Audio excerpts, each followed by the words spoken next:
Genesis 21. Now Yahweh visited Sarah as he had said, and Yahweh did for Sarah as he had promised. So Sarah conceived and bore a son to Abraham in his old age, at the appointed time of which God had spoken to him. And Abraham called the name of his son who was born to him, whom Sarah bore to him, Isaac. And Abraham circumcised his son Isaac when he was 8 days old, as God had commanded him. Now Abraham was 100 years old when his son Isaac was born to him. And Sarah said, God has made laughter for me. Everyone who hears will laugh with me. And she said, Who would have said to Abraham that Sarah would nurse children? Yet I have borne him a son in his old age. And the child grew and was weaned, and Abraham made a great feast on the day that Isaac was weaned. And Sarah saw the son of Hagar the Egyptian, whom she had borne to Abraham, laughing in jest. Therefore she said to Abraham, Drive out this maidservant and her son. The son of this maidservant shall not be an heir with my son, with Isaac. And the matter distressed Abraham greatly because of his son. So God said to Abraham, Do not be distressed because of the boy and your maidservant. Whatever Sarah tells you, listen to her voice, and through Isaac your seed shall be named. And in the son of the maidservant I will make a nation also, because he is your seed. So Abraham rose early in the morning and took bread and a skin of water and gave them to Hagar, putting them on her shoulder, and gave her the child and sent her away. So she went and wandered about in the wilderness of Beersheba. When the water in the skin was finished, she put the child under one of the bushes. Then she went and sat down opposite him, about a bowshot away, for she said, Do not let me see when the child dies. And she sat opposite him and lifted up her voice and wept. Then God heard the voice of the boy crying, and the angel of God called to Hagar from heaven and said to her, What is the matter with you, Hagar? Do not fear, for God has heard the voice of the boy where he is. Arise, lift up the boy, and hold him by the hand, for I will make a great nation of him. Then God opened her eyes, and she saw a well of water, and she went and filled the skin with water and gave the boy a drink. And God was with the boy, and he grew, and he lived in the wilderness and was an archer. And he lived in the wilderness of Paran, and his mother took a wife for him from the land of Egypt. Now it happened at the time that Abimelech and Phicol, the commander of his army, spoke to Abraham, saying, God is with you in all that you do.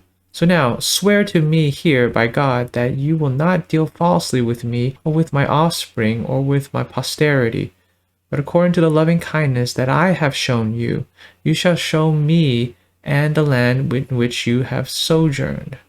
And Abraham said, I swear it. But Abraham reproved Abimelech about the well of water which the servants of Abimelech had seized. And Abimelech said, I do not know who has done this thing. You did not tell me, nor did I hear of it until today. So Abraham took sheep and oxen and gave them to Abimelech, and the two of them cut a covenant.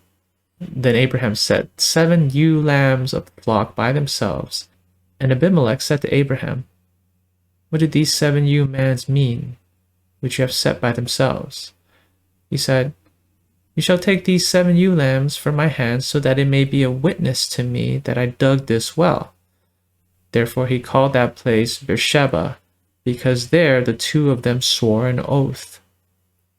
So they cut a covenant at Beersheba, and Abimelech and Phicol, the commander of his army, arose and returned to the land of the Philistines. And Abraham planted a tamarisk tree at Beersheba, and there he called upon the name of Yahweh, the everlasting God. And Abraham sojourned in the land of Philistines for many days.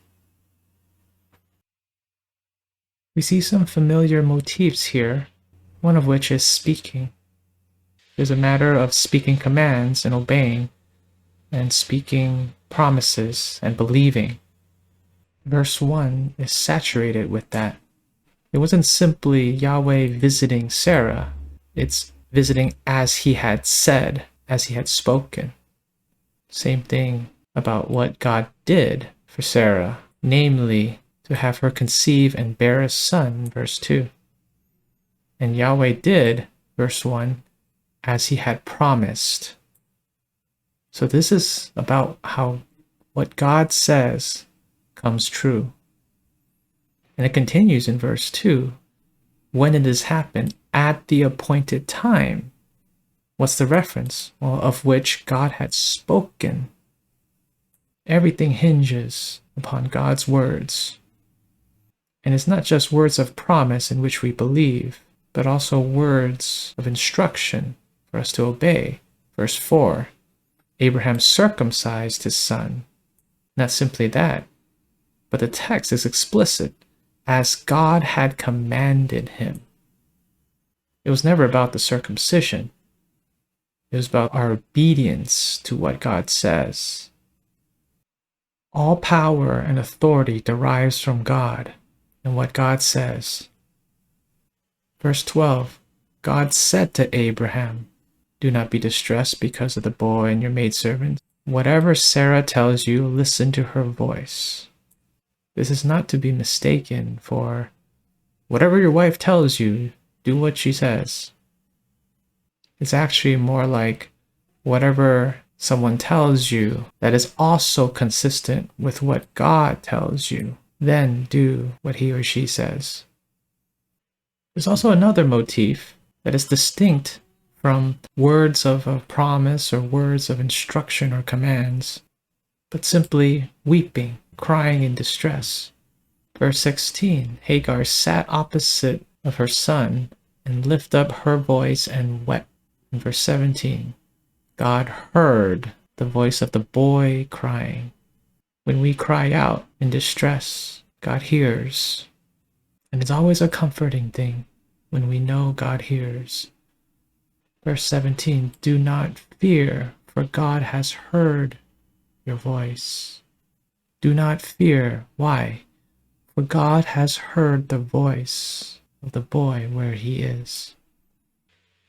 One other motif is about seeing. Verse 9, Sarah saw the son of Hagar. Whether it's God seeing or people seeing, there has been a connection with judging what is good. So Sarah saw with judgment the son of Hagar, and she condemned Hagar and her son. And she not only uses her seeing to pass judgment, she uses her speaking to execute that judgment. And we learn that her voice is not always good. She was complicit with Abraham in pretending to be his sister. Back in chapter 16, she told Abram to have offspring with Hagar, and when she didn't like the results, she told Abram to kick her out of the house. What humans say is obviously not reliable. Only God's word is supreme, and all authority derives from his word. What God says is more important than what people says. What God sees is more accurate than what people see. And what God hears will make all the difference in our distress. These are my thoughts. Hope to hear yours as well.